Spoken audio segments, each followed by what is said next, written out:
ആത്മീയ അതീന്ദ്രിയ ജ്ഞാന പഠന വിഭാഗം. ആരും ചിന്തിക്കാത്ത ഒരു വിഷയമാണ് ഈ ശരീരം എങ്ങനെ ഉണ്ടായി നിലനിൽക്കുന്നു, ശരീരം ഉണ്ടാവാൻ കാരണമെന്താണ്. ഈശ്വരൻ സർവവ്യാപിയായി നിൽക്കുന്ന നിത്യമായ നിശ്ചലമായ അറിവാണ് ഈശ്വരൻ. അറിവിനെയാണ് നാം ഈശ്വരൻ എന്ന് വിളിക്കുന്നത്. അത് ജ്ഞാനമാണ്, അത് ബോധമാണ്, അത് നിർഗുണമാണ്, നിരാകാരമാണ്, നിത്യസത്യവസ്തുവാണ്, ചലനരഹിതമാണ്. അപ്പോൾ ഉദാഹരണം പറഞ്ഞാൽ, ബലൂൺ എന്തിനാണ് ഉണ്ടായതെന്ന് വെച്ചിട്ടുണ്ടെങ്കിൽ ഒരു വായുവിനെ പ്രത്യേക ഒരു തരത്തിൽ കേന്ദ്രീകരിച്ചൊരു അതിനെ ഉൾക്കൊള്ളുന്ന ഒരു ശരീരം അതിന് വേണം. വായു പ്രകാശിപ്പിക്കണമെങ്കിൽ അത് സർവ്വവ്യാപിയായി അത് അവിടെ ഉണ്ട് വായു. ആ വായുവിനെ ഒന്ന് ഒരു ഭാഗത്തേക്ക് മാറ്റണമെങ്കിൽ, ഒരു വസ്തുവിൽ കേന്ദ്രീകരിച്ച് നിലനിർത്തണമെങ്കിൽ ഒരു ബലൂൺ ആവശ്യമാണ്. അത് ആ ബലൂൺ അതിൻ്റെ ശരീരമാണ്. അതായത് ശരീരമുണ്ടെങ്കിൽ ആ ബലൂണിൻ്റെ ആ വായുവിൻ്റെ സാന്നിധ്യം നമുക്കറിയാൻ കഴിയുന്നു. ആ വായുവിൻ്റെ സാന്നിധ്യം, അതേപോലെ അറിവായിരിക്കുന്ന ആ ഈശ്വരൻ്റെ സാന്നിധ്യം അറിയണമെങ്കിൽ ഒരു ശരീരം വേണം. അപ്പോഴെന്താണ്? ആ ശരീരമാണ് ഇവിടെ നിർമ്മിച്ചിരിക്കുന്നത് ഈശ്വരൻ പഞ്ചഭൂതങ്ങൾ കൊണ്ട്, അതായത് അറിവ്. അപ്പോൾ ഈ ശരീരം നിർമ്മിച്ചപ്പോൾ എന്തായിരുന്നു ഇവിടെ? ശരീരം നിർമ്മിക്കാൻ ഇച്ഛിച്ചപ്പോൾ ഇവിടെ റോ മെറ്റീരിയൽസ് ഇല്ല.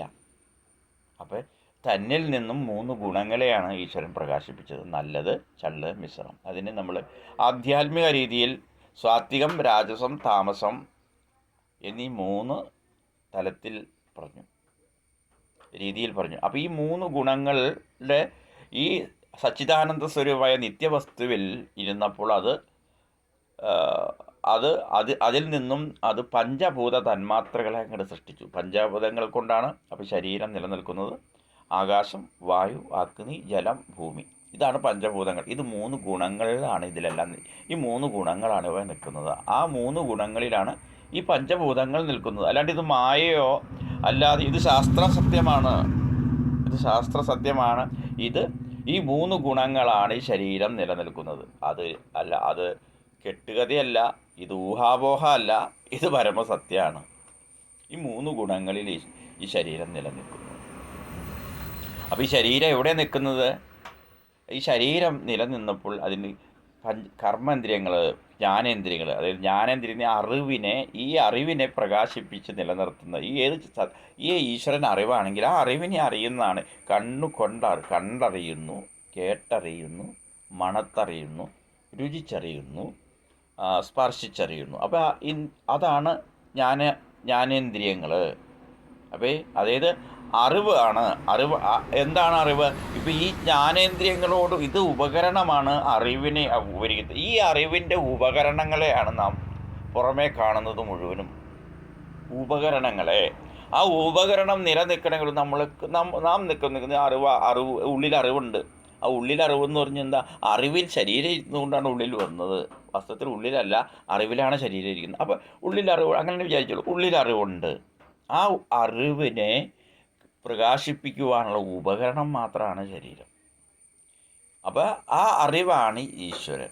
അപ്പോൾ സകലതും അറിവാണ്, ഈശ്വരനാണ് എന്നുള്ള അതാണ് അതീന്ദ്രിയ ജ്ഞാനം കൊണ്ട്. അപ്പോൾ അതിനെ കാണാൻ കഴിയില്ല, വായുവിനെ കാണാൻ കഴിയുമല്ലോ, പക്ഷെ ബലൂനെ കാണാം. അതേപോലെ അറിവാണ് ഈശ്വരൻ. അറിവിൽ ശരീരം ഇരിക്കുമ്പോൾ, ഓരോ ശരീരത്തെ കാണുമ്പോൾ അവിടെ ഈശ്വരൻ്റെ സാന്നിധ്യത്തെ നമുക്ക് കാണാം. ഈശ്വരൻ അദൃശ്യഭാവത്തിൽ, അതായത് അതിന് ദൃശ്യമല്ലാത്തതിനെ കാണാൻ കഴിയാത്തപ്പോൾ എന്ത് സംഭവിക്കുന്നു? ആ ശരീരം ഉൾക്കൊള്ളുമ്പോൾ ആ ശരീരത്തെ പ്രകാശിപ്പിച്ച് നിലനിർത്തണമെങ്കിൽ ഒരു പരമസത്യം വേണം എന്നുള്ള അറിവ്. ആ അറിവാണ് അതീന്ദ്രിയ ജ്ഞാനം. അത് ഇന്ദ്രിയങ്ങൾ കൊണ്ടുള്ള അറിവല്ല, അത് അറിവിൻ്റെ കണ്ണ്, അറിവിൻ്റെ അറിവായ അറിവ് കൊണ്ട് അറിയുന്നതാണ് അതീന്ദ്രിയ ജ്ഞാനം.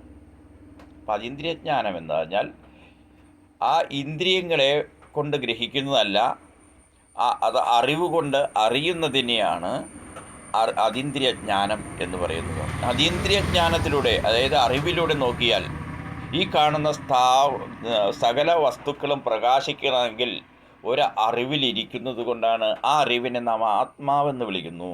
ആത്മാവിലിരിക്കുന്നത് കൊണ്ടാണ് ഇവയൊക്കെ സ്ഥായിയായി നിലനിന്നു പോകുന്നത്. അപ്പോൾ ഓരോ ശരീരങ്ങൾ വന്നപ്പോഴോ ആ ശരീരത്തിന് ഒരു പേരിട്ടു. പട്ടി ശരീരം, മനുഷ്യ ശരീരം, മൃഗശരീരം, പുഷ്പശരീരം, പുല്ല് ശരീരം. ബലൂൺ ഊതി ഉറപ്പിക്കുമ്പോൾ എന്താ സംഭവിക്കണേ? കുരങ്ങ് ബലൂൺ ഉണ്ടാവും, ചിലപ്പോൾ ബോൾ ബലൂൺ ഉണ്ടാവും, ചിലപ്പോൾ ലവ് ചിഹ്നത്തിൻ്റെ ആകൃതിയിലുള്ള ബലൂൺ ഉണ്ടാവും. അങ്ങനെ പലതായി തിരിയുന്നത് പോലെ അവയുടെ എല്ലാം സത്ത ഒന്നാ. അതേപോലെ എല്ലാത്തിൻ്റെയും ചൈതന്യം അറിവാ. അത് ഈശ്വരൻ എല്ലാം ഒന്നാണ്. ആ ഏകമായ സത്യത്തിൽ പലതായി തോന്നിക്കൊണ്ടിരിക്കുന്നതൊന്നും ഇല്ലാത്തതാണ്. ഉള്ളത് നിത്യവസ്തുവായ സത്യസ്വരൂപനായ ആത്മാവ് മാത്രമാണ്. അവയിൽ ശരീരം മുങ്ങിക്കുളിക്കുമ്പോൾ, ഈ ശരീരത്തിന് നമ്മൾ ഉണ്ണുമ്പോഴും ഉറങ്ങുമ്പോഴും ശരീരത്തിൻ്റെ അവയവങ്ങളും എല്ലാം പ്രകാശിച്ച് പ്രവർത്തിക്കുന്നത് അറിവ് കൊണ്ടാണ്, ആ ഈശ്വരനെ കൊണ്ടാണ്.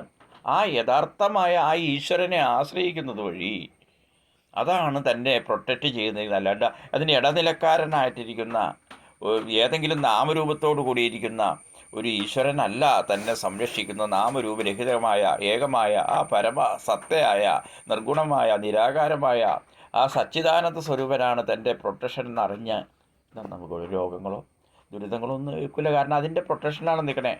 ആ ആത്മാഭാവത്തെ അറിവിനെ അറിയിക്കാതിരിക്കാനാണ് പ്രകൃതി വാസനാരൂപത്തിൽ കർമ്മങ്ങൾ കൊണ്ടുവരുന്നത്, ചിന്തകൾ വരുന്നത്. ചിന്തകളില്ലെങ്കിൽ ശരീരം അനങ്ങില്ല, പ്രവർത്തിക്കില്ല. അപ്പോൾ ചിന്ത എന്താണ്? ആത്മാവിന് ചിന്ത വേണ്ട. അപ്പോൾ പുറമേ നിന്ന് വരുന്ന കർമ്മ വാസനകൾ, പൂർവ്വജന്മ വാസനകൾ, ഇപ്പോഴുണ്ടാവുന്ന ഗുണമനുസരിച്ചിട്ടുള്ള വാസനകൾ, കർമ്മം ചെയ്യുവാൻ പ്രേരിതമായിട്ടിരിക്കുന്ന വാസനകൾ, ഈ വാസനകൾ ചിന്താരൂപത്തിൽ അല്ലെങ്കിൽ ബാധാരൂപത്തിൽ അല്ലെങ്കിൽ എന്താ പറയണേ വാസനാരൂപത്തിൽ ശരീരത്തിൻ്റെ അകത്ത് വന്നപ്പോൾ ആ ശരീരത്തിൻ്റെ അന്ധകരണമെന്ന് പറയാം.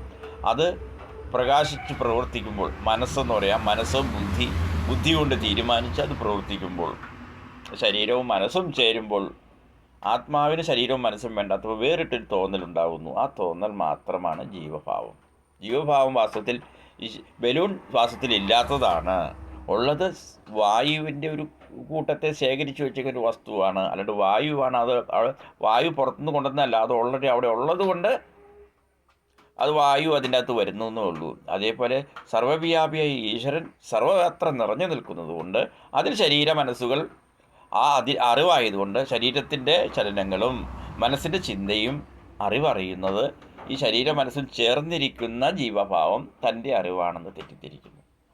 അപ്പോൾ തൻ്റെ അറിവ് കൊണ്ട് അപ്പം ആ അഹങ്കാരമാണ് ഇവിടെ പാപപുണ്യങ്ങളെ സൃഷ്ടിച്ച് ഞാൻ ശരീരമല്ല മനസ്സല്ല, ശരീരവുമാണ് മനസ്സാണെന്ന് തെറ്റിദ്ധരിച്ച് വ്യക്തിഭാവം പൂണ്ടിരിക്കുമ്പോൾ അതിന് നന്മയും തിന്മയും പാവവും പുണ്യവും സംഭവിക്കുമ്പോൾ അതനുഭവിച്ച് തീരുവാനാണ് ജന്മങ്ങൾ എടുക്കുന്നത്. അപ്പം താൻ അറിവാണെന്ന് അറിഞ്ഞ തന്നിൽ വന്നു ചേരുന്നതാണ് ഈ വാസനകൾ, ഈ കർമ്മമൊന്നും തനിക്കില്ല. താൻ നിരാകാരനായ ചലനരഹിതമായിരിക്കുന്ന ബോധസത്യമാണ്.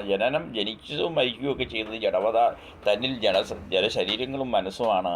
ഞാൻ അവയല്ല. ഞാൻ അനക്കം പറ്റി നിൽക്കുന്ന നിശ്ചലമായിട്ടിരിക്കുന്ന ചലനരഹിതമായിരിക്കുന്ന ആത്മഭാവമാണെന്നറിഞ്ഞ് അങ്ങനെയാണ് ധ്യാനിക്കുന്ന എൻ്റെ സ്വരൂപമാണത്. അങ്ങനെ ആത്മഭാവമാണെന്നറിഞ്ഞ് നാം ആത്മാവിൻ്റെ പ്രൊട്ടക്ഷനിൽ ഞാൻ തന്നെയാണത് എന്ന് പറയുമ്പോൾ നമുക്ക് അന്യമായ വിഷയങ്ങൾ ഇവിടെ ഇല്ലാതെയാവുന്നു. നമ്മൾ ആനന്ദം അനുഭവിക്കുന്നു, ദുരിതങ്ങൾ മാറുന്നു, രോഗങ്ങൾ മാറുന്നു. അതാണ് ആത്മീയ അതീന്ദ്രിയ ജ്ഞാനം കൊണ്ട് പഠനം കൊണ്ട് നാം രോഗദുരിതങ്ങളിൽ നിന്നും മോചനം സംഭവിക്കുന്നത്. ഈ കൂടുതൽ അറിയാൻ നമുക്ക് നേരിട്ട് ബന്ധപ്പെടാം. ആത്മീയ അതീന്ദ്രിയ ജ്ഞാന വിഭാഗം. ശരി.